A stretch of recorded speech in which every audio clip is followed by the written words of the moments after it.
Nako po, eto na. Kapapasok pa lang na mainit na balita. Atong ang buhat sa Cambodia. May uuwi na sa Pilipinas ng madali. Alright, welcome back to my YouTube channel. I'm Andy's Vlog. Mga kaibigan, ito latest update tungkol dito kay atong ang na ilang araw na rin umigit kumulang magdadalawang linggo na ito na nagtatago. Marami ang nagtatanong, marami ang nag-aabang nasaan ngayon si atong ang at nasaan ang kanyang eksaktong pinagtataguan. I-like muna natin ang video na ito kung nagustuhan nyo po. Please subscribe my YouTube channel. Eto, magugulat kayo dahil ito ay usapin ng pag-uwi kay atong ang sa Pilipinas buhat ho sa bansang Cambodia. Aba, ay maganda kung ganun, magandang balita ho ito. Mga mahal kong taga-subaybay, unahan ko po kayo, hindi po ito fake news dahil ito ay buhat kinumpirma ng DILG Secretary John Beck Remulla. Muli kong inuulit, atong ang buhat sa Cambodia ay madali nang may balik pauwi ng Pilipinas. Ay salubungin ito sa airport. Salubungin po natin sa airport dahil madali nang may balik. At may uwi na ng bansang Pilipinas itong si atong ang diretso sa kulungan. Bago tayo magpatuloy, gusto ko munang kunin muli bilang kabahagi ng ating pagtatalakay. Naniniwala po ba kayo na tunay na mastermind dito sa pagkawala ng mga sabongero ay si atong ang? Dahil marami ho ang nagtatalo-talo na hindi raw po si atong ang tunay na mastermind.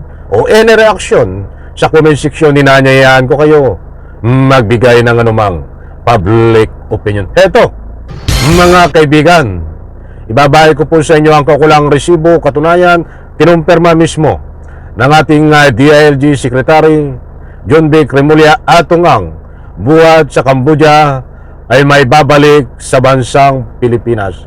Nako, magandang balita ito kapag ganun. Shout out po sa lahat mga kaibigan, at mamaya ho sa bandang huli nito, mga importanteng mahalaga kung padadaanan natin ng kaunti lamang tungkol dito sa kumakalat na mga vlogger, na pinakalat na vlogger nitong si Sara Lustay Duterte. Complete details to sa bandang huli nito. Ito po muna ang bigyang daan natin. Ito. Mas madali raw ito. Naghahanap na po ngayon ang isa pang wanted na si Atong Ang sa Cambodia. Ayon kay DILG Secretary John Beck Remulla, na sa Cambodia ang liaison officer ng Pilipinas para makipag-ugnayan sa gobyerno doon tungkol sa kinaroroonan niya. Kung nasa Nako, yan mga kaibigan, hindi po tayo nagpapakalat ng anumang fake news. Nandito po ang katunayan, ibinahay ko sa inyo. Nasa Cambodia na ang mga kinaukulan. Tropa, isang binuong tropa ng mga kapulisan upang kunin doon si atong ang. Ito po, ang diretso nating ibabahay ko po sa inyo. Panoorin po natin. Cambodia nga raw ang negosyante ayan sa gobyerno doon tungkol sa kinaroroonan niya.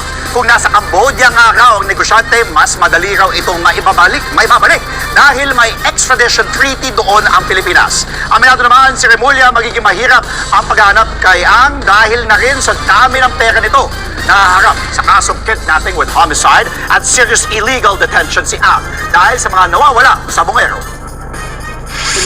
Ito mga kaibigan, pakinggan po natin ang confirmation dito. Ang latest update na sinapit ngayon ang paghanap kay atong ang, na according dito kay DILG Secretary John Beck Remulla, mayroon po siyang importanteng mahalaga na announcement. Ito po mga kaibigan. 20 days, 18 sites na ang nirate natin. All negative. But his world is getting smaller. Palit ng palit yan. Kung nasa Cambodia yun, may extradition tayo, makukuha natin siya. Ang problema na naman, napakadaming salapi niyan. Diba? Pero hindi posible lahat si Tevez, napakaraming salapi, pero nakuha pa rin natin sa Timor-Leste. Kapatid, Andre Fel. Yan, nakaw, yan na. Hindi po tayo naman na ika nga po'y huli. Sa mga balita, alam ko yung mga sulit nating taga-subaybay ay inaabangan din po ito. Ilang oras lang ho, ilang minuto lang o ilang oras, o sabihin natin ilang oras nakaraan yan. Ang balita na yan nakalalabas lang na mayroon na pong team ng kinaukulan para tugisin at kunin itong siyatong kung nasa Cambodia po. Ayon dito po kay DLG Secretary Remulla. Napakaliwanag din nun ang sinabi niya diyan, na sabi niya madali nang may balik ng Pilipinas itong siyatong kung sakaling mahuli diyan po sa Cambodia. Kaya't muli kong inuulit, hindi po tayo nagpapakalat ng anumang fake news dahil according ho kay DLG Secretary John B. Remulla ay madali nang may balik sa Pilipinas itong siyatong basta't nahuli sila na ho ang bastang gumawa ng paraan. Maganda kung ganon.